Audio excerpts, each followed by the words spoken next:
Boa noite, queridos. Com grande satisfação, retornamos mais uma vez para a celebração do culto a Deus através da primeira igreja presbiteriana de Tampa Bay, que é um campo missionário da igreja presbiteriana Jardim das Oliveiras, aqui na cidade de São Petersburgo, no estado da Flórida, nos Estados Unidos. Esse trabalho passou a data de organização no dia 1º de fevereiro de 2014 e nós somos enviados do Brasil para plantar igreja e Deus nos abriu a porta para aqui estarmos. E a cada dia que nós temos a realização do nosso culto, Deus nos surpreende com coisas maravilhosas. E hoje, mais uma vez, nós tivemos aqui mais cedo pessoas que vieram aprender o idioma em português e pelo uso da Bíblia nós estamos sendo úteis também à comunidade americana, ensinando o nosso idioma brasileiro para eles. Estamos felizes de poder também dar essa contribuição aqui enquanto estamos pregando também a palavra de Deus.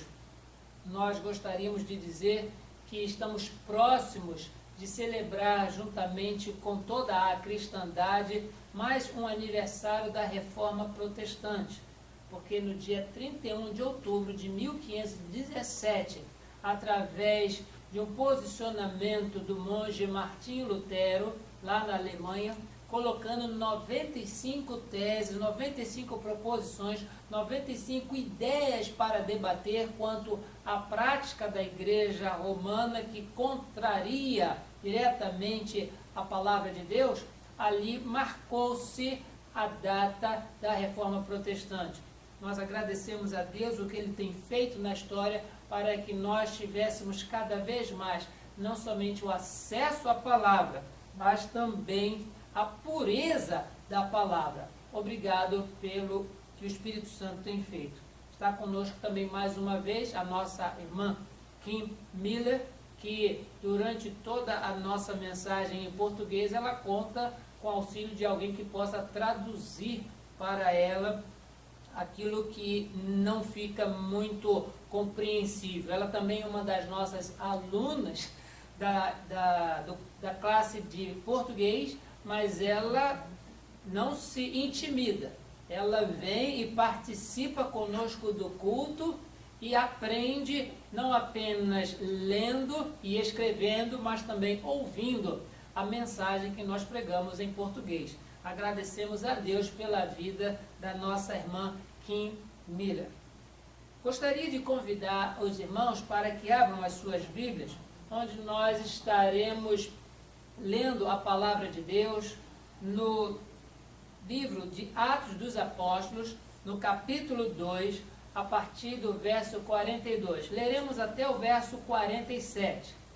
Apesar de ter mencionado leitura, eu vejo que isso é uma releitura, uma vez que esse texto já é amplamente conhecido no meio evangélico, porque retrata exatamente como viviam os convertidos logo após a subida do nosso Senhor Jesus Cristo aos céus, logo após a descida do Espírito Santo no dia do Pentecoste, logo após aquela pregação que o apóstolo Pedro fez, onde aproximadamente 3.000 pessoas foram batizadas.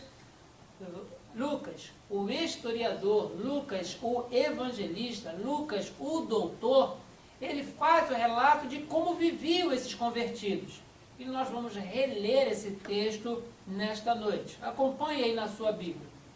Diz assim: e perseveravam na doutrina dos apóstolos, na comunhão, no partir do pão e nas orações.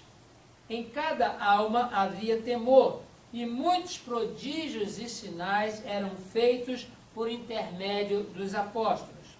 Todos os que creram estavam juntos e tinham tudo em comum.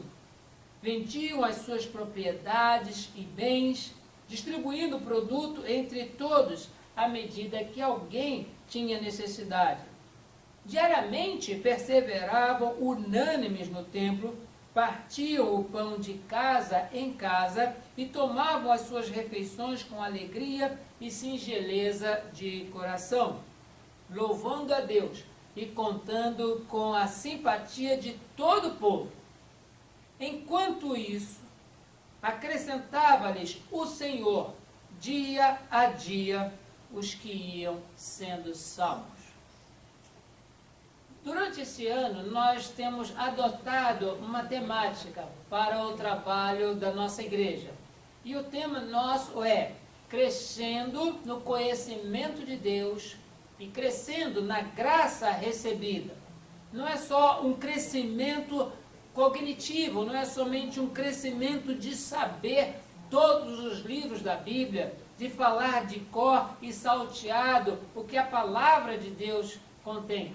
O crescimento é também na graça recebida, porque não é o conhecimento que nos faz habitar nos céus, mas é a graça de Deus em nós é que faz com que nós tenhamos a certeza da vida eterna e que os nossos pecados foram perdoados pela morte de Jesus Cristo na cruz.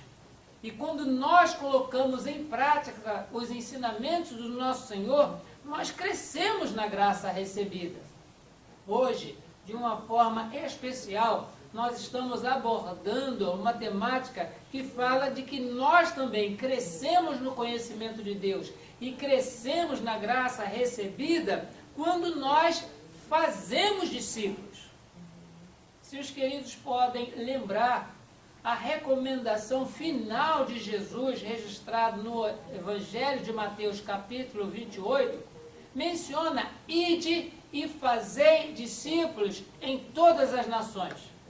No verso anterior, no verso 18, Jesus diz assim: toda autoridade me foi dada no céu e na terra.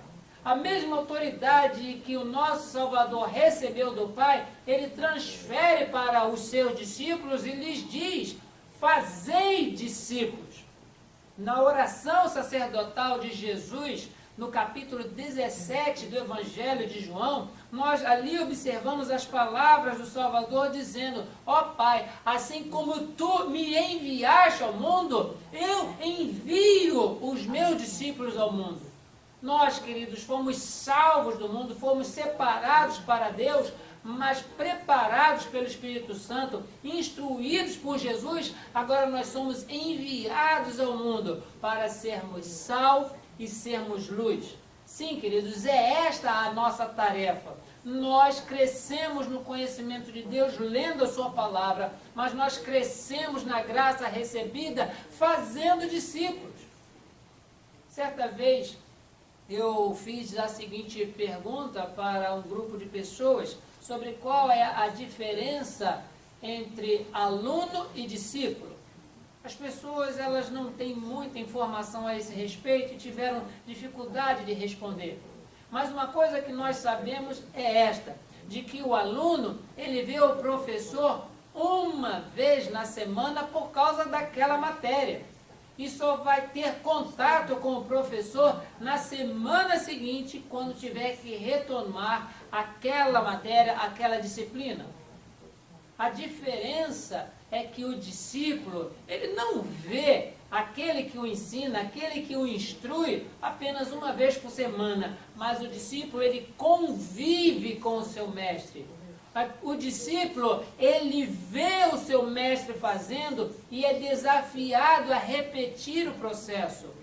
O discípulo, a exemplo de Jesus, a exemplo de João Batista, a exemplo de Elias, a exemplo de Eliseu e muitos outros mestres que a Bíblia fala que tinham discípulos, o exemplo dessas pessoas diz que os seus que estavam ao seu redor os acompanhavam.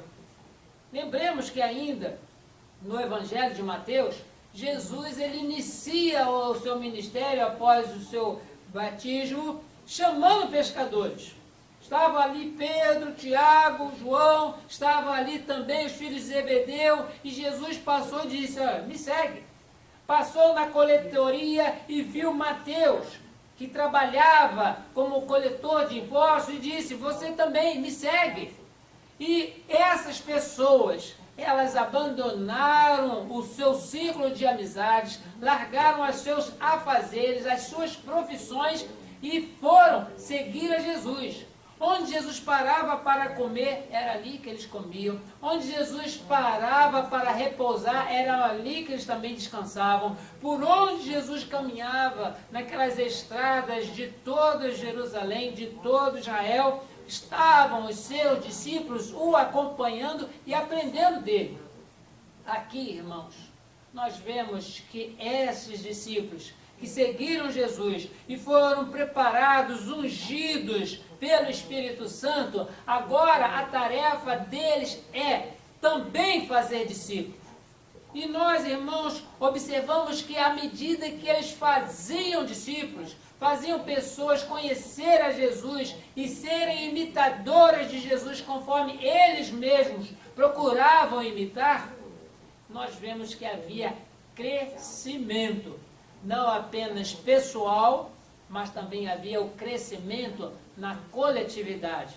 Eu gostaria de refletir com os irmãos a respeito desse tema, crescendo, fazendo discípulos, com base nesse texto tão comum a nós, tão comum quanto a vida missionária da igreja original, e eu convido aos queridos a acompanharem aquilo que o próprio texto nos informa dentro desta ótica.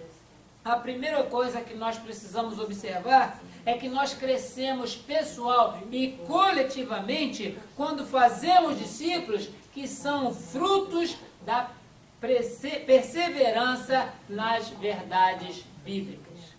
Sim, queridos, se nós observarmos o verso 42, veremos que a primeira característica listada por Lucas para descrever a comunidade dos cristãos, de como viviam os convertidos, é de que eles perseveravam na doutrina dos apóstolos. Sim, queridos, sem a perseverança na doutrina dos apóstolos, que tipo de discípulos nós faremos? Discípulos já deformados com palavras distorcidas de um evangelho que Jesus não veio pregar? Como poderemos fazer discípulos se nós não os alimentamos da verdade? Se nós mesmos não perseveramos naquilo que recebemos dos apóstolos? Isto é algo tão sério na vida da igreja que nós observamos o apóstolo Paulo falando na primeira epístola aos Coríntios, no capítulo 11, no verso 23, o seguinte: o que eu recebi do Senhor, o que também vos entreguei. Falando isso por causa da ceia do Senhor. Estava ali na igreja de Corinto uma grande confusão. Haviam ali as pessoas que congregavam, mas não tinham passado por discipulado. E seja lá quem foi que tivesse ensinado, não tinha ensinado conforme a doutrina recebida do Senhor Jesus. E foi necessário o apóstolo Paulo ganhar tempo, fazer tempo para escrever à igreja de Corinto, dizer: olha, eu não estou ensinando nada para vocês daquilo que eu acho, mas eu estou ensinando para vocês aquilo que eu recebi do Senhor. E é isso que eu tenho para entregar para vocês. Sim, queridos, nós crescemos no conhecimento de Deus. E nós também crescemos na graça recebida quando fazemos discípulos da mesma forma que nós temos perseverado na doutrina dos apóstolos, nas verdades bíblicas. Sim, queridos, quando esses discípulos, eles são frutos dessa perseverança, o crescimento ele vem. O crescimento ele vem para nós. O crescimento vem para a comunidade, porque é assim que finaliza o texto. Quando nós nos debruçamos na palavra e fazemos discípulos com base nas verdades bíblicas e nela nós perseveramos, o crescimento ele vem pessoalmente, o crescimento ele vem coletivamente e Deus ele é glorificado, Deus ele é honrado, Deus ele é exaltado. Sim, queridos, não há outra forma que o evangelista Lucas e aqui o historiador Lucas, não é outra forma que ele inicia dizendo: Como é que se faz discípulo? Perseverando na doutrina dos apóstolos, perseverando nas verdades bíblicas, nela não se desviando nem para um lado nem para o outro. Os irmãos devem lembrar que foi assim que um discípulo de Moisés, Josué, que aprendeu tudo aquilo que Moisés fazia com o povo perante Deus, é agora Josué que, depois de Moisés morto, assume a liderança do povo e os leva até a terra que Deus havia prometido a Abraão. Mas a recomendação do Senhor a Josué é esta: agora que o meu servo Moisés é morto, você levará esse povo à terra, mas não te desvie das minhas palavras, nem para a direita, nem para a esquerda. Ser forte e tenha bom ânimo. Sim, queridos, as verdades bíblicas nos fazem crescer no conhecimento de Deus e na graça recebida. E quando nós fazemos discípulos com base nessa verdade, com base nesse fundamento e perseverando nessas doutrinas, certamente o crescimento ele é numérico, porque é o Senhor que fará com que discípulos saudáveis venham emergindo desse mundo perdido para, juntamente conosco, aguardar a vinda do Salvador. A outra coisa, irmãos, que nós observamos, que nos favorece a crescer quando nós fazemos discípulos, e é um crescimento pessoal e um crescimento coletivo, é quando esses discípulos, além de ser frutos da perseverança na verdade bíblica, esses discípulos, eles são frutos da comunhão entre os irmãos. Sim, queridos, sempre onde nós vemos comunhão, nós vemos frutos sadios para a glória de Deus. Observamos, irmãos, que aqui Lucas, ele menciona que em cada alma havia temor, porque eles não perseveravam somente na doutrina dos apóstolos, mas perseveravam no partir do pão, na comunhão, nas orações. Muitos prodígios e sinais eram feitos por intermédio dos apóstolos, e todos os que creram estavam juntos e tinham tudo em comum. No verso 46 nós observamos que diariamente eles perseveravam unânimes no templo. Partiam pão de casa em casa e tomavam as suas refeições com alegria e singeleza de coração. Sim, queridos, todas as pessoas gostam de estar num ambiente onde há comunhão, onde há amor, onde há harmonia, onde há paz. E quando nós agimos assim, vivendo em comunhão, os frutos dessa nossa atitude são discípulos saudáveis que fazem com que haja crescimento pessoal na nossa vida e haja também crescimento na coletividade. Sim, queridos, nós crescemos quando nós fazemos discípulos frutos da perseverança na doutrina bíblica e também frutos da nossa vida de comunhão. Nós temos observado, infelizmente, até mesmo dentro dos aspectos bíblicos, como por exemplo da igreja de Corinto, que alguns textos do apóstolo Paulo ele fala muito duro com aquela igreja porque havia contendas, havia dissensões, havia problemas de comunhão muito sério, e o próprio apóstolo Paulo diz na sua epístola: será que eu devo louvar vocês nisso? Não, certamente eu não louvo vocês, porque até na hora de participar da ceia do Senhor, não é a ceia que vocês estão participando, porque quem chega primeiro quer comer de tudo do bom e do melhor, e quem chega depois fica com fome. É por isso, com muita tristeza, que o apóstolo Paulo diz: eu vou louvar vocês nisso, eu vou elogiar vocês nisso? Não, de jeito nenhum. Mas quando nós vivemos num ambiente de comunhão, todas as coisas que nós temos servem para todos. Ninguém diz que aquilo que tem é propriamente seu, mas serve para a comunidade.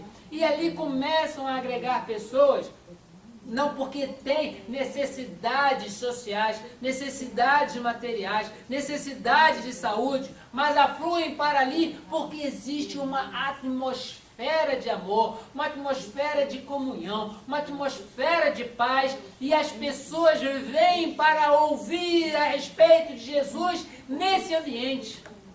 Porque onde há discussão, a pessoa coloca o pé ali, vê o que está acontecendo, vira as costas e vai embora. Sabe por quê? Porque jamais será fruto de crescimento num ambiente de discussão, de discórdia. Mas nós, queridos, crescemos quando fazemos discípulos que são fruto de uma vida de comunhão. A comunhão entre irmãos. Isso para muitos ainda é uma utopia. Certa vez alguém disse que onde está o ser humano, ali tem problema. Um ser humano sozinho, continuando ainda a expressão, ele já é um problema. Se juntar dois seres humanos, ali o problema vai multiplicar. Por que nós observamos isso? Porque cada um de nós tem uma visão diferente, não apenas da vida, mas também da nossa comunidade. Exemplo disso é a vida conjugal. Se não houver amor para motivar a convivência, certamente logo na hora de escolher a primeira refeição já tem uma briga. Porque um vai gostar de carne de boi, outro já gosta de carne de frango, outro já vai querer carne de peixe, um gosta de vegetais, outro já não gosta. E nós temos essa dificuldade. Mas quando nós vivemos num ambiente de amor, tudo aquilo que se torna prioritário ou exclusivo para nós, acaba se diluindo para que nós vivamos em paz, em comunidade. E o que acontece nisso? As pessoas vêm e ficam e são frutos do ambiente onde existe comunhão entre os irmãos. Outra observação que nos diz como é que podemos crescer pessoal e coletivamente, é que quando fazemos discípulos, que sejam frutos do desprendimento de coisas materiais. Todo o egoísmo, toda a avareza, a própria Bíblia diz que isso é uma forma de idolatria. Mas aqui nós observamos que tudo o que eles tinham, eles vendiam as suas propriedades e bens, distribuindo produto entre todos à medida que tinham necessidade. O verso 45 diz que não havia prisão deles aos bens materiais. Se eu tenho algo, isso é para o uso da obra de Deus. Se Deus me concedeu algo, não é somente para o meu uso, para a minha satisfação, para o meu conforto, mas é para servir a todos. Ou seja, não existe apego a coisas e bens materiais.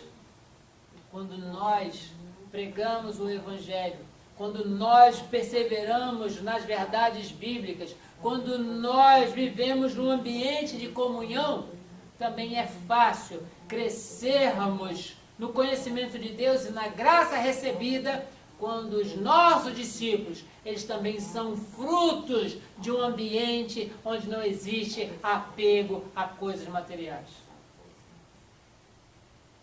Nós não gostaríamos de citar todos os exemplos, mas apenas alguns aqui fazem necessário quando determinado irmão ou irmã pede oração. Eu moro muito longe, eu preciso de um veículo. Eu preciso de um veículo para me transportar, porque assim eu posso estar na casa do Senhor mais tempo, participar da reunião de manhã e à noite no domingo, vir na escola bíblica dominical, vir na reunião de oração, no estudo, e começa a dizer: eu sou impedida porque não tenho transporte. Até o dia em que Deus concede a esta pessoa a oportunidade de ter o seu automóvel, aí a pessoa o que faz? Bem, agora que eu tenho automóvel eu vou passear. Cadê fulano? Cadê ciclano que estava conosco? Ah, foi passear. Ninguém é proibido de passear. Passear faz bem, passear é maravilhoso. Eu gosto muito de passear. Mas a partir do momento que aquele bem, em vez de me aproximar de Deus, me afasta de Deus e me afasta do seu povo, aquilo passou a ser um objeto da minha idolatria. E se a pessoa não for dada à viagem, o que acontece? Olha, nós estamos precisando levar o irmão fulano de tal, a irmã que é cadeirante, pessoal que tem dificuldade de andar até na sua casa. Irmão, irmã, você que está com carro, você pode levar? Ah, eu não posso não, que eu estou com pressa. Ou então, meu carro, eu acabei de limpar meu carro, essa pessoa pode ser que suje, pode ser que deixe um cheiro, e começa a falar como se fosse o maior do desprestígio ser útil na casa de Deus. Eu louvo ao Senhor quando as pessoas adquirem o automóvel e o colocam à disposição do reino. Precisava ter uma escala para ver quem ainda não levou para colocar, porque, de certa forma, são sempre os mesmos que levam os deficientes em casa e trazem. Não apenas por causa da comunhão, não apenas por causa da ceia, porque a ceia pode ser ministrada nessas residências, mas nós observamos que há pessoas que têm dificuldade de entender essas coisas, porque são apegadas a bens materiais. Nós falamos isso em relação ao automóvel, mas qualquer outra coisa, seja um instrumento musical, seja um equipamento de eletrônica, seja o que for, a partir do momento que eu considero aquilo meu e não quero compartilhar, nós observamos que ali haverá a falta de crescimento pessoal, haverá ali a falta de crescimento na coletividade, porque existem pessoas presas, apegadas a bens materiais. Mas nós sempre veremos, sempre observaremos, sempre colheremos frutos sadios de discípulos abençoados na casa de Deus, quando esses discípulos eles forem frutos de um ambiente onde não existe nenhum apego aos bens materiais. Deus nos dá para administrar. Nós somos mordomos. Nada do que nós temos é nosso. O que nós temos é para o nosso uso, porque veio do Senhor. Todas as coisas são do Senhor. E nós somos apenas os administradores, somos apenas os usuários. E por último, irmãos, o texto também nos instrui que além de nós crescermos pessoal e coletivamente, quando fazemos discípulos que são frutos de uma perseverança nas verdades bíblicas, discípulos que são frutos da comunhão entre os irmãos, discípulos que são frutos de um ambiente onde não existe apego a bens materiais, nós também, irmãos, crescemos pessoal e coletivamente quando fazemos discípulos que são frutos de testemunho e compromisso ao Senhor. As pessoas não querem estar num ambiente intelectualizado biblicamente ou teologicamente. As pessoas não querem apenas estar na igreja porque o coral canta, existe um grupo de música, um ministério de música atuante e bem entrosado. As pessoas, elas serão ainda alcançadas e serão frutos de um trabalho evangelístico, serão discípulos sadios quando o ambiente ele for ali marcado por testemunho de fé e compromisso ao Senhor. No verso 47, nós observamos o seguinte: e louvando a Deus e contando com a simpatia de todo o povo, nós vemos que o Espírito acrescentava-lhes dia a dia os que iam sendo salvos. Ou seja, o Espírito Santo, que regenerava os corações, fazia com que as pessoas começassem a entender o que significava aquela pessoa que morreu na cruz, que morreu não apenas fruto do escárnio, ou da vaidade, ou do orgulho, ou da rivalidade dos sacerdotes, mas morreu pelos nossos pecados. O Espírito, ele abre os olhos das pessoas e leva para que eles sejam frutos de um ambiente que pessoas vivam em testemunho. Diz-nos o texto que, louvando a Deus e contando com a simpatia de todo o povo, acrescentava-lhes o Senhor, dia a dia, os que iam sendo salvos. Sim, queridos, nós vemos ali o crescimento pessoal, vemos ali o crescimento na coletividade, porque o ambiente, ele é testemunho de fé. O ambiente, ele é um testemunho de compromisso com Deus. E nesse lugar, somente frutos saudáveis são colhidos. Sim, queridos, os discípulos, eles são frutos de um ambiente assim. Se não houver esse tipo de ambiente, a igreja pode ter gente para tudo quanto é lado, mas ninguém será discípulo. Ninguém será discípulo, mas serão concorrentes entre si. Serão pessoas que vão à igreja em vez de adorar ao Senhor, servir ao Senhor, amar ao próximo, vão ali para ficar olhando, né? Se o pastor veio novamente com o mesmo paletó e a gravata, se alguém estacionou na minha vaga, era ali que eu sempre costumava sentar, e fulano está cantando a mesma música de novo, será um crítico. E infelizmente pessoas não estão indo à igreja para participar do culto. Pessoas estão indo à igreja para assistir o culto. E tudo aquilo que a gente assiste, a gente pode criticar. Não é por outro motivo que hoje pessoas aplaudem o que gostam na igreja. E é um risco muito grande, porque se tiver alguma coisa que não gosta, eles vão vaiar. Como se faz num auditório, num programa de calor, num programa de entretenimento. Você gosta, você aplaude. Você não gosta, você também pode vaiar. Isso está dentro das igrejas, porque as pessoas estão indo para assistir o culto. Mas quando as pessoas vão participar do culto, tudo aquilo que houver de certo será para a glória de Deus. E tudo aquilo que acontecer diferente do planejado, ninguém vai criticar, porque todos são participantes. Se todos são participantes, ninguém abrirá a boca para apontar erro de fulano, de ciclano, de beltrano, porque todo mundo fez. Nós agradecemos a Deus, porque discípulos, apesar de toda a dificuldade que a igreja moderna tem passado, apesar de todo o desvio doutrinário que nós temos visto, não apenas nas seitas, mas também nos grupos que estão surgindo usando a mesma Bíblia que nós usamos. Apesar de tudo isso, existe ainda os ambientes que vivem perseverando nas verdades bíblicas.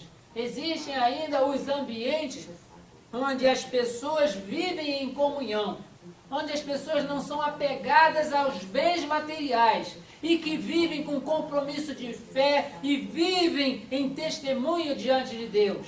E sabe o que é que acontece? Discípulos são colhidos como fruto nesse ambiente. Eu louvo e bendigo a Deus porque essas igrejas existem. Eu louvo e bendigo a Deus que no campo missionário, onde as pessoas, assim como nós aqui em Tampa Bay, iniciam um trabalho apenas com 2, Deus traz o terceiro, Deus traz o quarto e vai trazendo pessoas. O tempo não compete a nós dizer quando, mas à medida que nós vivemos um testemunho de fé e um compromisso com Deus, diz-nos o texto, dia a dia acrescentava-lhes o Senhor os que iam sendo salvos. Não é dia a dia acrescentava-lhes o Senhor aqueles que vinham por causa de programação. Vamos fazer um programa assim, vamos trazer pregador tal, vamos trazer cantor tal. Isso não faz discípulo.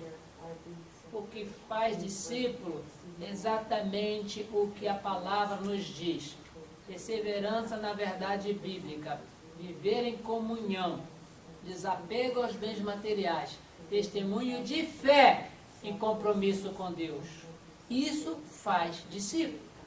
E nós queremos desafiar a você que nos ouve pela internet, através da nossa página do Facebook, e a todas as pessoas que oram e mantêm essa obra missionária aqui, a vivermos essas verdades bíblicas a fim de que haja um crescimento pessoal e um crescimento coletivo na igreja, no grupo, no círculo, onde nós estamos trabalhando para a honra e glória de Deus.